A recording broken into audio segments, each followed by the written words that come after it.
Welcome to Comment with me, George Galloway, here on Press TV, which remains the voice of the voiceless.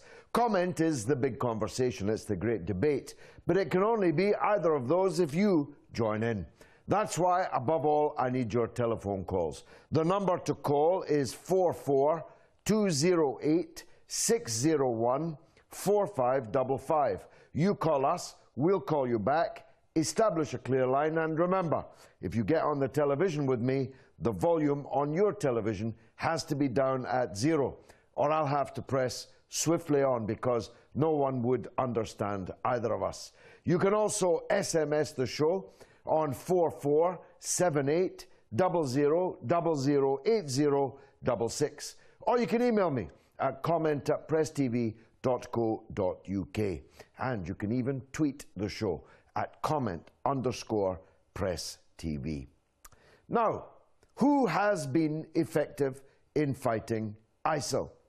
They haven't done torturing, they haven't done murdering, they haven't done desecrating. Just this week, they burned to the ground an ancient Armenian Christian church which had been built to commemorate the genocide of Armenian people in 1915. Didn't even make it to its centenary. And in the church were the bones of many of the victims of the 1915 massacre. The ISIL fanatics threw the bones to the four winds, tossed them around like playthings. They destroyed the records in the church of the people who had perished in that Turkish genocide in 1915. Ironic, therefore, that ISIL, no doubt, crossed the border into Syria from the very same Turkey. Certainly were armed and resupplied endlessly through Turkey. And the government of Turkey certainly turned a blind eye, at least, and actively collaborated, at worst, in making ISIL the fighting force that it has become.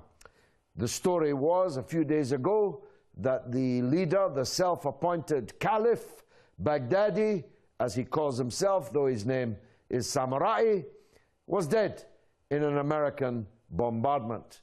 That would appear to have been scotched today by the release of an audio tape in which Baghdadi calls on the faithful in Saudi Arabia, for example, to unsheath their swords, not to fight against the hypocrites that rule and loot the country of Saudi Arabia, no, to unleash their swords and stick them in Shiite Muslims, 20% of the population of Saudi Arabia. You really couldn't make this fellow up. Although maybe we did, and we'll come to that in the course of the next hour or so. I want to say something about the bombardment of ISIL. It's not serious. I was against it anyway, believing that it would make every matter worse. I don't support it. But what's happening now is not a real or genuine bombardment. I don't mean to say the planes are not flying, the bombs are not dropping, and that people are not being killed. I don't mean that. But, as an American senior military officer said this week, the bombardment of ISIL by the United States Air Force is several orders of magnitude less than the American bombardment of Serbia during the Yugoslav war. So, why are they pretending to be fighting ISIL when actually, really, they're not? Neither are they carrying out their responsibilities to the government in Baghdad whilst they maintain a position of war against the government in Damascus. So who's been effective in fighting them? Well, the most effective by far has been the Syrian Arab Army, which for 3.5 years, in an epic military confrontation in which 100,000 or more foreign invaders have entered their country, joined up with Syrians who had risen up against the rule of Bashar al-Assad, and the Syrian Arab army, which is overwhelmingly Sunni, by the way, has not only stood firm, but is making steady military advances. The Kurdish Peshmerga in Syria around Kobani, well, their fight too has been legendary, although it's still going on, and ISIL haven't given up their efforts to enter and no doubt crucify, behead, and eat the hearts out of every human being they can capture there. The Iraqi army, the most trained army in the world, and the most expensively created army in the world, on which hundreds of billions of dollars have been expended, we're told is some way off being able effectively to fight the ISIL fighters. Shiite militiamen have done a better job than the Iraqi armed forces have done. The Turkish armed forces remain behind the wire watching it all happen. And the Saudi armed forces, pretty well equipped, at least they tell the people that they spent all those billions on Western weapons. I don't actually know if there's any evidence that they did or what happened to the weapons once they bought them. But the Saudi armed forces are involved only in killing their own people, not in challenging the existential threat of ISIL. So, who do you think has been effective in fighting ISIL? The second topic tonight is this. We hear all the time a lot of talk about Muslim extremists. Commentators rarely do, as I am about to do, bother to point out that these Muslim extremists are behaving in a way that's very far from Muslim, certainly not countenanced in any way by the religion of Islam. But they call them Muslim extremists in any case. I'm asking the question tonight, how should Jewish extremists be dealt with? I'm thinking of in the West Bank, where settlers, claiming to be acting, though none of us here believe that, in accordance with their religious obligations, have not just stolen the land of the Palestinians, not just regularly killed them, but have moved into a fairly routine pattern of desecrating and destroying Muslim places of worship. And just this week, they burned down yet another mosque in the West Bank and tore the hijabs of two of the worshippers there while they were praying.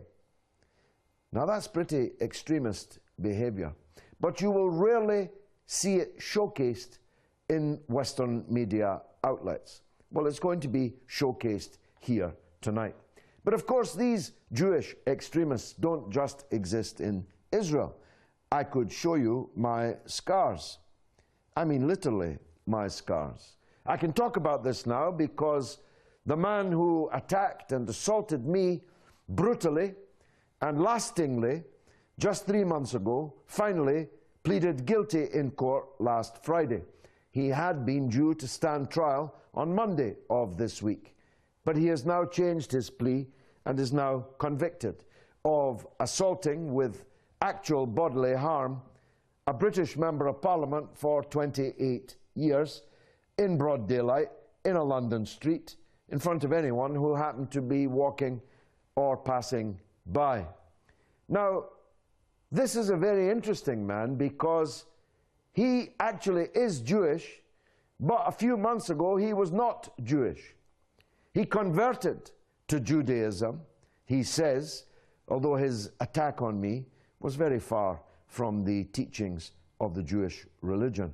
But it was a brutal attack, and he said to the police on tape that he had done it because he was Jewish. Now this poses another additional tangential question. This man who became Jewish has never set foot, so far as I know, in Palestine. None of his ancestors have ever set foot, as far as I know, in Palestine.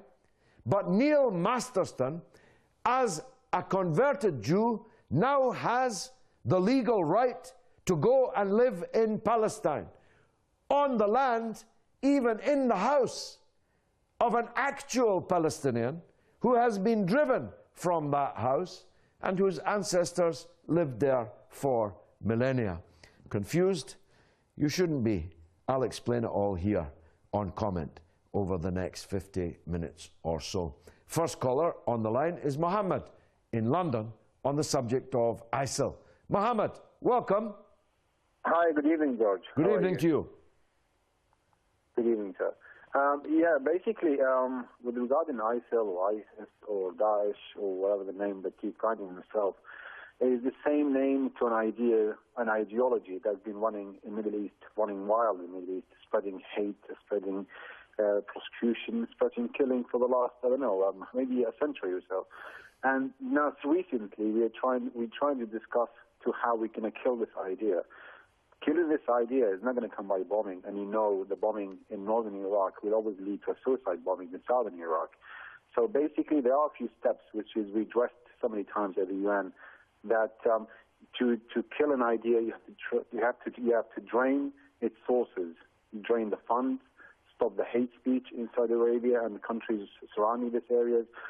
You can sanction those who can fund those groups. The weapons, where do they get the weapons from? Especially, last time we had few mistakes that dropping bombs to ISIL and happened in Kobani and what have you. Where this going to go to? And other steps as well. We have to set more regulations on YouTube or on other social media where those groups are proudly showing the videos of their hanged, the killing and what have you, and people are getting recruited through this area. Here in Britain, universities are recruiting students. I mean, with their own societies, with funding and with raising money and what have you. They're watching this kind of videos, and they are discussing this kind of videos, and they've been kind of mobilized with this kind of videos. So how these videos and how this social media is leading to 700 foreigners are fighting from Europe in Syria.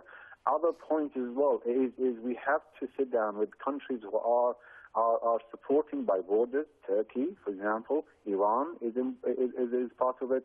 Saudi Arabia, a serious talk about this, because we're not going to come here in 20 years' time, George, and you've seen this 20 years ago when Iraq was attacked and how many was killed and how many are being victimized. To now, this is an example again of failed policies that we are being a victim of it. And I thank you about this. Well, Mohammed, I struggled to hear some of that because of the telephone line, but what I did hear of it, it seemed a powerful and cogent argument. I can't deal with every point that you made because I've got to go on to Craig in London, but I want to deal with just two of them. Where they get their weapons is no rocket science. They took many of their weapons from the Iraqi army, which threw them to the ground and ran away. And those weapons are now being used to kill Iraqis and Syrians because, of course, ISIL goes back and forward across the border between these two countries largely with impunity.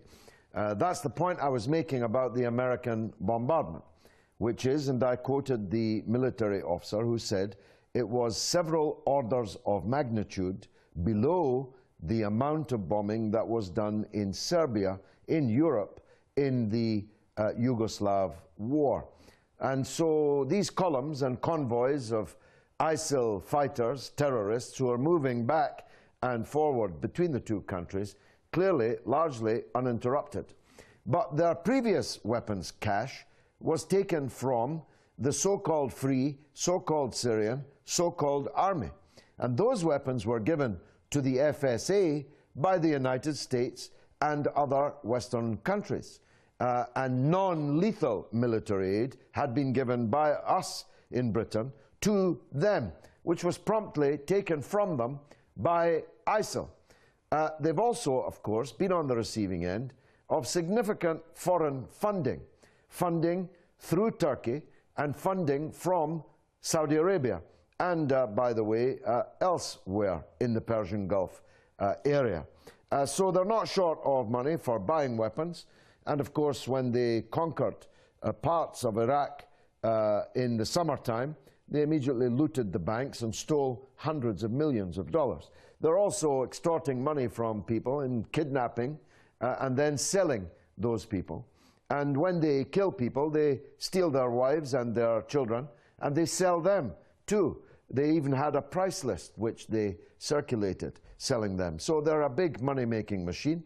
They're selling stolen Iraqi and Syrian oil. So it's no real mystery where they're getting the wherewithal to carry on their brutal terrorist campaign. Craig is in London on the same subject. Craig, welcome. Hi, Joe. Hi. How are you? Go ahead, sir. I think in general, to solve all the problems in the Middle East, it cannot be solved through bombing and wars. I think the most effective way to solve all the problems in the Middle East, including the problem of ISIS, is through negotiation. I think the most effective way is that we should bring representatives from the Assad regime, Israeli regime, and even representatives from ISIS and bring them to Geneva, and so they can sort out their problems. I think that would be the most effective way rather than bombing and, bloodshed. Well, there's no possibility, of course, of ISIL being prepared to negotiate with anyone. They are a terrorist group who have pan-Islamist ambitions. Their ambitions are not restricted to Iraq or Syria or both put together. They have demands. Their demands are that every Muslim in the world should pay bayah, should pledge allegiance to this man called Baghdadi, and that every country in the world should be a Muslim country, even if the only way to achieve that is by the sword.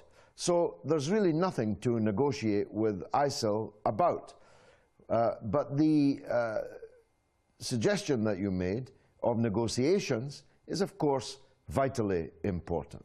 And there were talks in Geneva, and they were wrecked by the Western-backed Syrian opposition. It's time now for the Western countries, who are alarmed, they say, by ISIL, to force the Syrian opposition back to Geneva to negotiate an end to the war in Syria, because that's the only way that we're going to begin to put a cap on the horrific violence that we have seen. But something you said, and Mohammed before you said, is true. You cannot kill an idea by bombing and shooting. You cannot. But that doesn't mean you don't bomb and shoot. When people are an existential threat to your existence, you have no alternative but to fight them. And that's what has to happen with ISIL. But you're right. The swamp of hatred out of which mutations like ISIL, like bin Laden, have emerged is the swamp that has to be drained. And what are the three quick and effective ways that we could drain that swamp? First of all, Western countries have to stop bankrolling and arming the terrorist settler state of Israel and instead support its victims, preeminently the Palestinian people, whose country was wiped off the map and their people scattered to the four corners of the earth. The second thing we need to do is to stop invading and occupying and bombing Muslim countries, because that only generates more and more extremism. And the third thing that we have to do is stop propping up dictators in the Arab and Muslim world. Because if we didn't prop them up, they would fall, and they would fall to their own people. Who knows what the outcome would be? You might get a government you don't like, but it would be their government, and therefore it would be a stable government, and a government with which you could do business. The point is, I'm not asking for the West to invade or attack any of these dictatorships. I'm against doing that. I'm not asking us to do anything to bring about these revolutions that are vitally necessary, other than to stop doing what we are doing to prop them up. Stop giving them money, stop giving them weapons, stop giving them diplomatic, political, and media support. Thanks for the call. Baz is in Los Angeles. Wish I was. Baz, go ahead. Hi, George. Good to see you on the TV again. Thank you, Baz. Go ahead, brother. First, let me say something about a comment made by your last caller before I answer the question. The comment about negotiating with ISIS or ISIL or whatever you want to call them. You have as much potential, logically, negotiating with those people as you do negotiating with the hornet's nest on your doorstep. Yeah. They're neither human beings nor are they able to communicate in any kind of human language. Let's just end it at that. Now, about your question, who's been successful fighting ISIS, ISIL? Well, to answer that, let's ask, what's the definition of success in war? It's to take territory from your enemy, isn't it? Well, since this turnaround in Syria, since the government of Bashar Assad has been taking some of the territory back, it's clear he hasn't been doing it by himself. He's had help. And that help has been coming almost exclusively from Iran and Hezbollah. Russia's helped a little bit too, Baz. That's true. Russia's been giving some materials, but not nearly to the degree that Iran has been giving manpower, materials, money, and fuel, everything else. So yeah, Russia has also been there. If it wasn't for Russia's veto on the Security Council, things would be very different. But anyway, go on. Absolutely. I was just about to say on the political side as well. So you're absolutely right about that. But on the ground, George, in terms of taking territory away without Hezbollah and Iranian support, God knows what would be the state of the Middle East right now. God knows what would be happening in Lebanon. If it would be just as bad as what's happening in Iraq and Syria. So, the Americans say now that they're fighting in ISIS, but like you said earlier, that's all rubbish. I mean, it's all just a scam. It's window dressing, really, Baz. What's that, George? It's window dressing. I mean, this is not a serious military challenge to ISIL that the United States is putting up. No, it's not, but it's a cover so they can bomb Syrian assets. I mean, the day after they announced that they were going to start bombing ISIL, they were bombing Syrian oil facilities and airfields. I think it's a cover for this, Baz, so that they can say the bombing isn't working, we'll have to invade. We'll have to send ground forces. That's what I think. That's part of it, George. I think they're trying to starve the Syrian people into taking up arms against the Syrian government. Without the oil, becomes even more impoverished, and the people obviously will become more aggressive against any kind of authority. And it's not necessarily a pro for ISIL, but it's definitely more of an anti-Assad move, and I think that's part of their plan. Baz, thanks for that. Great call, and good to hear you in Los Angeles, and a big up to all our American viewers. I know there are very many of those, despite the government's refusal to allow us to broadcast properly through people's television stations, sets there as elsewhere, including here. Now, the questions are Jewish extremism in Palestine and in West London, and ISIL, who has been effective in fighting them? I have to go for 3 short minutes for a short news bulletin. God willing, I'll still be here when you get back. So call me, text me, email me, tweet me. But above all, don't go away. I'll be right back after a very short 3-minute news bulletin. Until then.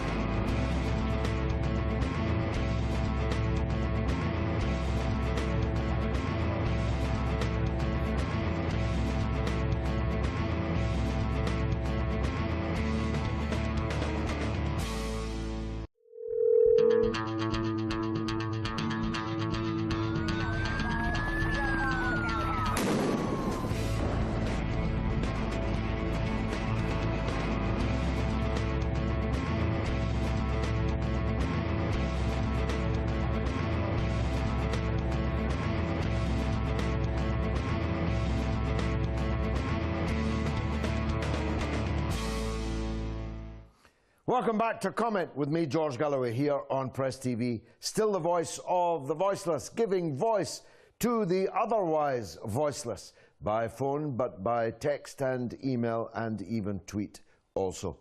We're asking tonight who has been effective in fighting ISIL. Certainly not the United States Air Force, it would appear, because ISIL are murdering and desecrating and beheading and crucifying just as they always were. And an American military official concedes that the amount of bombing that the US Air Force is doing against ISIL in Iraq and Syria is orders of magnitude less than the effort against the Serbian and Yugoslavian forces way back when. How about Jewish extremism? This phenomenon, which of course we're all familiar with, or should be, in occupied Palestine, is spreading in different parts of the world. A rabbi in Manchester had his car torched, burned out by extremists, angry at his stand in support of the Palestinian people. A rabbi, no less. I, a British Member of Parliament for almost 30 years, was savagely assaulted in a London street. But they didn't call it terrorism. They would have, of course, if I had been a Jewish Member of Parliament and a Muslim extremist had attacked and mercilessly beaten me. Here's Jay in London on that very subject. Jay, welcome. George, it's very nice to see you again, and thank you for being here, and you're still strong. Fantastic to see you. Thank you, sir. I want to talk about Israel and ISIS. The fact that they have similarities in the alphabets, both start with I and S. Yeah. These two, neither of them are representative of the religions that they're claiming to represent. ISIS does not represent Islam, and in Islam there is no, what they're doing, which is killing, hate, war, slaying the victims, and all in the name of religion. Israel is doing the same thing. I don't call Israel a Jewish state. I call Israel an anti-Jewish state. Israel is a Zionist state. ISIS is not a representative of Islam. They are anti-Islamic. I would call them both anti-Jews and anti-Islam. I wouldn't call them Jewish extremism, because Jewish extremism doesn't exist. Jews are Jews. Muslims are Muslims. Those people who start using these religions for their own purposes, they're nothing to do with Islam. They're nothing to do with Judaism. They're just representing an ideology, and they're trying to pretend and jump on the bandwagon of calling themselves Muslims or Jews. Same as these Mujahideen calling themselves Mujahideen of Iran. Nothing to do with Iran. They even had a charity called Iran Aid that raised £75 million that eventually was closed down by FBI and also by the Charity Commission in Britain. It had nothing to do with Iran. It was just using the name of Iran in order to latch on this idea that it is for the orphan children of Iran. These people are just after their own purposes, after their own ideologies, and I wouldn't call Jews extremism. I wouldn't call ISIS Muslims. They're just anti-Jews, anti-Islam, and they're anti-religion. Great call, Jay. Absolutely powerful and eloquent as usual. Thanks for it. Mario is in Malta on the same subject. Mario, welcome. Welcome. Good evening, George. Good evening, sir. Go ahead. I'm going to say about Palestine and Israel, you know, and Palestinian living is like an apartheid, same as Africa. See, because long time ago I was the same when I was in Africa. You know, the African people were slaves in their own country. The same thing is Palestine. Netanyahu, he's a terrorist.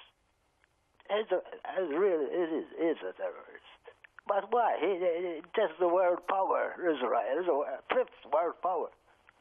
Killing those. Why? Because, you know, even the ISIS, some of them, the majority, I think they are from Saudi Arabia, because they cut the heads in Saudi, you know what I mean? Well, Saudi Arabia emptied its prisons of people who had been convicted to long-term in prison or even death. They saved people from being beheaded by sending them to Syria to behead other people, falsely in the name of Islam, as Jay in London pointed out just a minute ago. Mario, great call Thanks for it. We're getting around the world today. So where else would we go but Leicester? Yasmin, who has been effective in fighting ISIL in your view? Evening, George. Good evening to you. Welcome.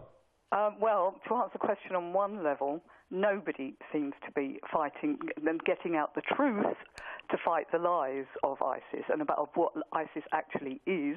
In fact, you're the only person I've heard in authority on the box that's, that's actually said anything. Nobody else seems to be. If they are saying it, the general public aren't hearing it.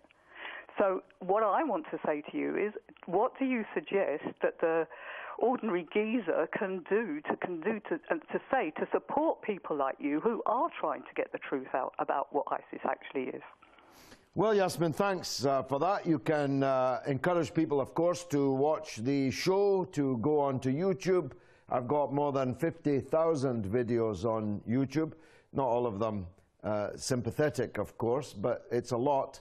And more than 100 million people have watched them. That's a pretty big audience. We need to make it bigger. You can follow me on Twitter at George Galloway, or on Facebook, George Galloway MP.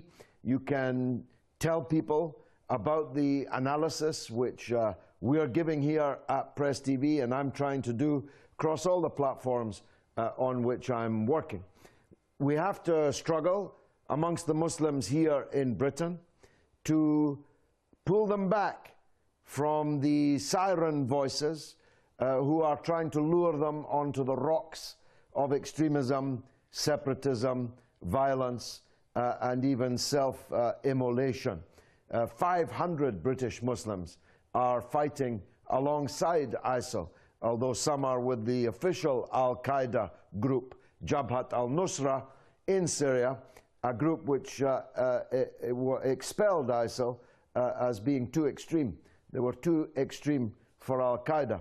We have to make sure that 500 doesn't get bigger, and that some of those who have gone there are facilitated in coming back. I agree with those who say that some of these young people were fooled into going there, did not know what it was they were really joining, and we shouldn't make them afraid to come home. Of course, when they do come home, they're going to be closely watched, and that's also inevitable. Yasmin, great call. I'm pressing on only because there are so many callers. Bahrouz in London on the same subject. Bahrouz, welcome. Bahrouz. Oh, yes. Hello, George. Hi. Sorry, just a momentarily delay there. I'd just like to say, just regarding the ISIS situation at the moment and who's been most effective fighting them, I personally don't think anybody's been terribly effective in this particular situation. I think it's a situation that the West and Israel have devised very much as part of their divide and conquer strategy, part of the balkanization process of Iraq and the Middle East in general. I think there was a Senate Select Committee that hearing a few years ago that found out some of these private military contractors were actually arming the resistance fighters in Iraq, and I think that this is very much playing on from that, which is very much long-term strategy to balkanize the region. I think it goes back to the 80s. It was Obed Yenin who was an advisor to the Israeli government. He helped devise the overall method of the overall plan to try and balkanize member states that were seen as a threat to Israel and America's dominance in the region. And I think that's also been influenced by Zbigniew Brzezinski, of course, has also been picked up by Zbigniew Brzezinski, of course, who's, of course, one of Obama's main handlers. And I was just wondering your personal thoughts on that. Well, it's a very good call. You're a very erudite fellow. There's absolutely no doubt about it. I'm just looking at the screen here. The Kurdish people are, the Kurdish fighters are fighting a magnificent fight and are beginning to have some successes, turning back ISIL offensives and even liberating territory like that Christian village that we've just seen on the screen. You're right that Brzezinski's support for these kind of groups back in the 1980s on the immoral principle that my enemy's enemy is my friend in Afghanistan is what has led to all of this. These were the first steps taken by Western countries, principally the United States, but also Britain, in creating what has become a Frankenstein monster. And Zbigniew Brzezinski, did I say that correctly? Forgive me if I didn't, but Brzezinski, the former Secretary of State of Jimmy Carter, has a lot of the responsibility for the situation we are now in. But many others share that responsibility. And I'm sorry to say this. Principally amongst them is the state that calls itself Saudi Arabia. Not the people of Saudi Arabia, but the regime which robs the people of Saudi Arabia. I'm going to Denmark next, to Francesco in Denmark on ISIL. Go ahead, Francesco. Good evening, sir. Good evening to you, sir. I think the Kurdish Peshmerga are doing good job. They are. Fighting ISIS. But we don't forget that many Syrian soldiers lost their life protecting their country. Yes. Yes. It's a very important point. I should have made it earlier to our friend in Los Angeles. Of course, Iran has been helping Syria, and of course, Hezbollah has also shouldered some important battles and has been an important ally. But the vast majority of the fighting is being done by Syrians defending their country. Sunni and Shia, Christian and Muslim, defending their country against those who wish to tear it apart. And neither Iran nor Hezbollah would want us to lose sight of that fundamental truth. Go on, Francesco. You're right, sir. Thank you. Thanks very much. We're getting around the world. We're going to Geneva next, to Mehdad in Geneva. Go ahead, sir. Yes, go on, sir. God bless you and all of your colleagues. I wish really we should have some more people like you and be established also in Geneva, Switzerland. We have this United Nations. Yes. So most probably we could use this place and make a worldwide petition regarding this criminal country which they call themselves Israel. So someday we can really try to influence, change this policy that they say, we do what we want, you do what we say. You know, as long as we have this state of criminal in the planet Earth, you know, we should not be surprised to have ISIL and all these criminals going to Syria and Iraq. You know, we shouldn't be surprised.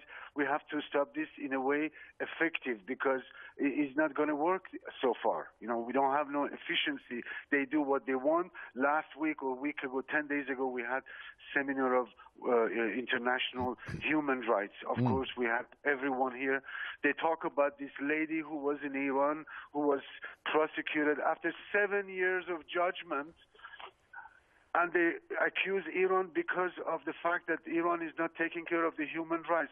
Now, we don't want to go to Gaza and go to occupied territory and find thousands and thousands of families who they should have a file open and active against the state of Israel. So one day the banks and some of the rulers who they have direct influence of Tel Aviv and Israel to stop ruling the world, because it's outrageous today what's happening. Thanks for that call, Mehdad. The Geneva ought to be the place where the United Nations is itself situated. The fact that it's in New York and the United States abuses the position of the United Nations being there is something that we have avoided for too long. But that doesn't mean that the United Nations proceedings in Geneva can be less than farcical, because they are, at the moment, utterly farcical. The attacks on Iran, by the way, I'm against the death penalty anywhere in any country, for any reason. But the attacks on Iran over human rights at the United Nations in Geneva were farcical, because, of course, they ignored the beam in the eye of the accusers and focused entirely on the mote in the eye of the accused. Mehdad, thanks for the call. We're going to Africa, to Nigeria, to Ogashuwa in Nigeria. Go ahead, sir. Yes. Good day, sir. Good day to you. Go ahead. Okay, sir. The only way to eradicate the Jewish extremism is very simple. Point number one, Saudi Arabia should withdraw from Israel. Point number two, the America and Britain should refuse withdraw supply arms to the extremists, Israelis, Jewish. And the third, the Egypt should boycott cooperation with them. All these things, the Jewish terrorists, they are more than America, they are more than Ebola. And these are present dispensations. Well, we reject the nomenclature, of course. They call themselves a Jewish state, but we say they are not just because they act in the opposite way to what a Jewish state would act, a real Jewish state, but because and not just because many of the people who live in the state are not Jewish, but also because Jewish people all around the world, and we had one of them on the show tonight, Jay in London, utterly reject their pretensions to be a Jewish state. Bill is in Leeds. Let's ask him what he thinks. Bill, go ahead. Hi, I just want to say that the Temple Mount is Judaism's holiest site. And this is where the two temples were built previously, and God willing, the third temple will be built. Now, if you're going to define extremism, yeah, if a Jew is going to pray on his holiest site, I'm sorry to tell you, if that's called provocative, then so be it. If that instigates problems, then so be it. This is Judaism's holiest site, and this is where Jews will come and pray whenever they want and how they want. And if Muslims held this site with a modicum of respect, then they wouldn't be playing football on this site, and they wouldn't be keeping it as a place to store their stones. Let me just tell you something. Their stones. What is extremism is brandishing kitchen knives around Israel against young women and children, instigating car attacks, running over to young children in car attacks all over Israel. That is called extremism. In a country, what they call occupation doesn't apply because simply it was no sovereign country beforehand. And I can tell you one thing, that if the mad mullahs in Iran decide to ever dare start with Israel, I can tell you one thing, the Gaza Strip will look like a five-star hotel in comparison to Tehran. Well, I think you've given us a pretty good example of Jewish extremism. I think the hysteria of your mendacity, the violence of your language, and your exhortation to create problems. So be it, you said. If this causes problems, so be it. That is priceless, Bill. You have just done, in the last few minutes, more for my cause in support of the Palestinian people, my case that Israel is not a Jewish state, it's a lunatic state. It's a deranged lunatic state with nuclear weapons and evil intentions. You have just been the perfect advertisement for my case, and I'm grateful that you called us, even though you've hung up and run away. Fahim is in Tehran. Let's hear from him.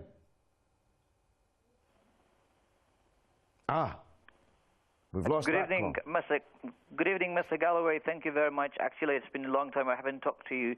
Welcome. Go ahead. You're on the air now. Thank you very much. Obviously, in order to answer your question, I should say that I suppose that the army, the Iraqi army, or let's say the Iraqi people, have been really, effective in fighting against terrorism in their own country, even more than the United States and its coalition that obviously this country has made. It is clear that the war against ISIL is hardly an encompassing war against terror. It is rather largely a war to determine the newly forming geopolitical and obviously geostrategic spaces in Lebanon, in Iraq, Syria, and Turkey. I mean, the war which is imposed by the American forces, obviously. If this were not the case, it would be difficult to comprehend what a U.S.-led war is not made much progress, obviously. In this regard, perhaps it would be useful to consider, the geopolitical and geostrategic objectives of the major countries and non-state actors involved in the war. If one takes the contributions to war efforts in terms of aircraft, weapons, funds, and fighters, obviously it is clear that the major contributors are the U.S. and Persian Gulf countries. Next to Iran, of course. The geostrategic objectives of the U.S. is to maintain, as you know, as much stability as possible among the southern states of the Middle East, particular Iraq, Syria. Creative chaos, they called it. They wanted to turn the Middle East into a crucible, hoping that in the fire something for them would emerge. Fahim, thanks for that. Clever man in Tehran. Let's go to Shahid in London. Shahid, welcome. Assalamu alaikum, George. Wa alaikum salam. Go ahead, sir. Well, I would just want to say about Israel, the situation at the moment, well, it's not just at the moment, it's been happening for a long time now, and we're all getting fed up with it. With the same story that Israel always says, tries to make out that Israel is some sort of, innocent puppy surrounded by crazy Arabs. Israel is actually a gangster state. And there's the evidence there on the screen, Shahid. That's what the rabid dogs of Zionist settlement have done in mosques to worshippers. That's on the screen, the reality of the Zionist state that they call Israel. And Bill, their big supporter from Leeds, threatening Iran, threatening the Palestinians, insulting the faithful on the Haram al-Sharif at the Al-Aqsa, the ignorant extremism that we just heard from Bill in Leeds sums it up, doesn't it? That's right. These people, if you listen to the tone of their voice, they're always on the defensive. Because why?